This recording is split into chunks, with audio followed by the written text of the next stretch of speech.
যদি এখন কেউ প্রশ্ন করে বাংলাদেশের সেরা গোলকিপার কে, তাহলে একটা নামই সবার মুখে ঘুরে আসে, আনিসুর রহমান জিকু।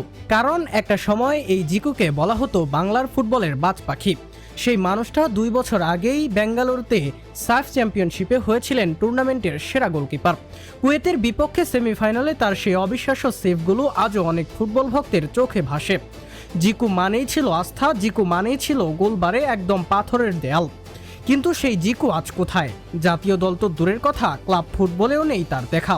হঠাৎ সোশ্যাল মিডিয়ায় গুজব ছড়িয়ে পড়ল জিকু নাকি জার্মানির এক ক্লাবে যোগ দিচ্ছেন, কিন্তু পরে জানা গেল খবরটা পুরোই ভুয়া।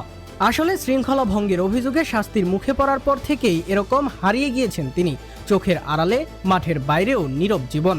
কিন্তু ভুলে গেলে চলবে না, যে সময় জিকু গোলপোস্টে দাঁড়াতেন সেই সময় বাংলাদেশ দলে ছিল না এত তারকা খেলোয়াড়।